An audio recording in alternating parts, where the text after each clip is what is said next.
ઉપર આવી જાય।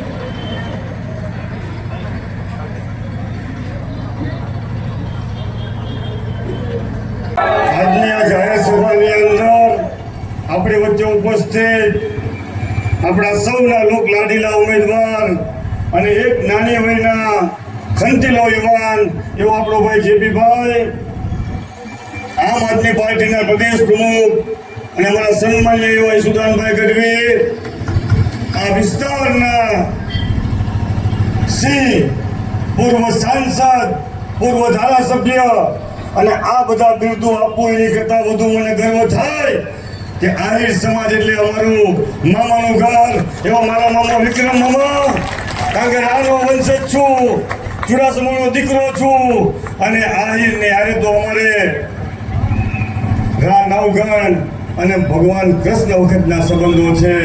એવા અમારા વડીલ આ વિસ્તારના પ્રભારી બેન સારાબેન, ઇન્ડિયા ગઠબંધનના બંને જિલ્લા પ્રમુખશ્રીઓ, ડબલ એન્જિનમાં આપણો હાની બિલોરી કાચથી લઈ દૂરબીનથી લઈ અને ઓખાની કોલેજ ગોતવા નીકળો। ચેલેન્જ સાથે કહું છું, મંજૂર થયેલી કોલેજ છે। આજની તારીખમાં માત્ર કાગળ ઉપર કોલેજ છે। કલ્યાણપુર કોલેજની અંદર પ્રોફેસર નથી। અહીંયા બાજુમાં આખા દેવભૂમિ દ્વારકા જિલ્લામાં સાયન્સ કોલેજ પણ ક્યાંય કરતા ક્યાંય નથી। એન્જિનિયરિંગ કોલેજ તો તમે ભૂલી જાઓ।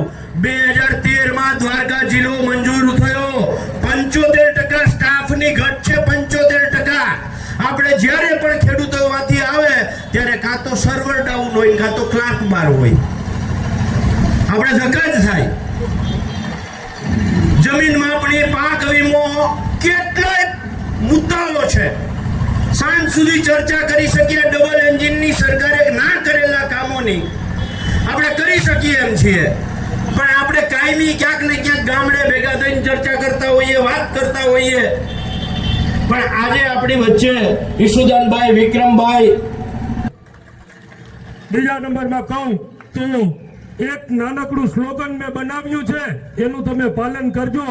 આવ્યો છે મસ્ત મજાનો મોકો, આવ્યો છે મસ્ત મજાનો મોકો, હાલારની ધરતી પર ભાજપને આગળ વધતી રોકો અને 7 તારીખે મતદાન કરીને મારો બધા ચોકો અને આપો પટેલ પરિવારના જેપીભાઈ મારવિયાને એક બોલો, થશે કે નહીં? હાલારની ધરતી પર ભાજપ આગળ વધતી રોકશે કે નહીં? તો બસ સમયની મર્યાદા છે એટલે વધુ વાત કરતો નથી, પણ બંને પક્ષના પાર્ટીના તમામ કાર્યકર્તા અને હોદ્દેદાર મિત્રોને કહું છું કે માન અપમાન સન્માનની અત્યારે ફિકર છોડી અને ઉઘાડા પગે નીકળી પડો, યા હોમ કરીને પડો ફતેહ સે આગે। જય હિન્દ, જય ભારત। વાહ રામજી શેઠ, વાહ રામજીભાઈ, બહુ ટૂંકામાં બહુ સચોટ વાત કરી। કર્યો કે એક પણ ખોટી વિગત દર્શાવી તો ફોર્મ કેન્સલ થાય। સીધું લખ્યું પરણિત છું, અવડો મોટો વરાજો ગુજરાતનો મુખ્યમંત્રી કેદી પૈણો ઈ કોઈને ખબર જ ના પડી। આ આખા દેશને જો છેતરતા હોય, ઓન રેકોર્ડ છેતરતા હોય, તો એના આગળ તમે વધુ આશા શું રાખો? મિત્રો, ઘણી વાત થઈ, હવે પહોંચાય ન પહોંચાય, જામનગરની જવાબદારી છે, જુનાગઢની જવાબદારી છે અને વિશાળ સંખ્યાની અંદર 18,60,000 મતદાર છે। આપણે સૌ જાણીએ છીએ ઉમેદવાર એ વિસ્તારની અંદર બહુ જાણીતા નથી। આ વિસ્તારમાં તો આપણે સૌ ઉમેદવાર છીએ।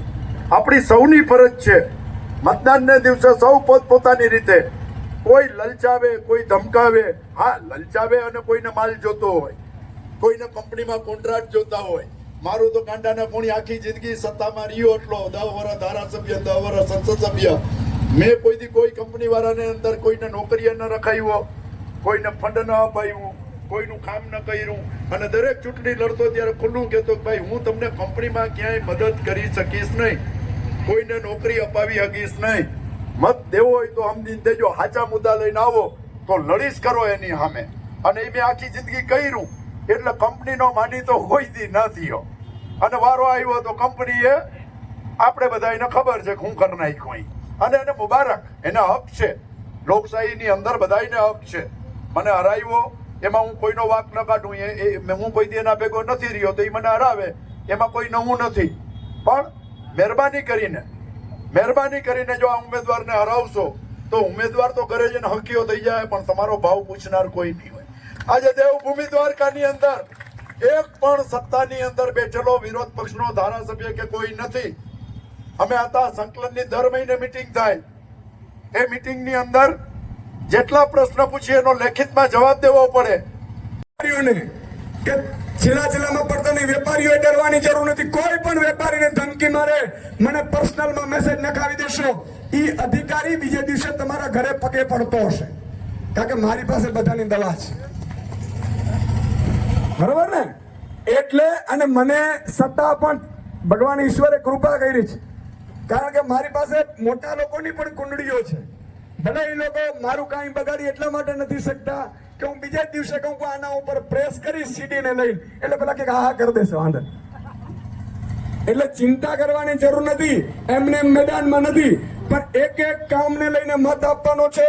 ખેડૂતોનું દેવું માફ થવાનું છે, ખેડૂતોને ભાવ મળવાના છે, ખેડૂતોને સિંચાઈની વ્યવસ્થા કરવાની છે, વંગડી ડેમની વ્યવસ્થા કરવાની છે, સાંગડી ડેમની વ્યવસ્થા કરવાની છે, ગટકી ડેમની વ્યવસ્થા કરવાની છે.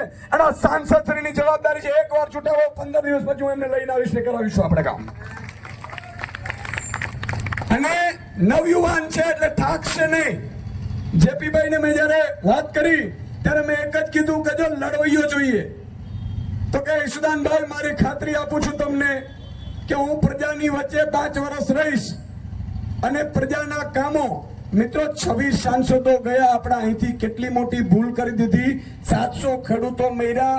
મને બધા દિલ્હી વાળા પૂછતા હતા, હું દિલ્હી ગયો, તમારો એકે સાંસદ બોલ્યું નહીં. મેં કીધું અમારા સાંસદો નથી, અમારા તો હામાં હા મળાવનારા ખાલી મોહરાઓ છે, એટલે અમને તકલીફ છે.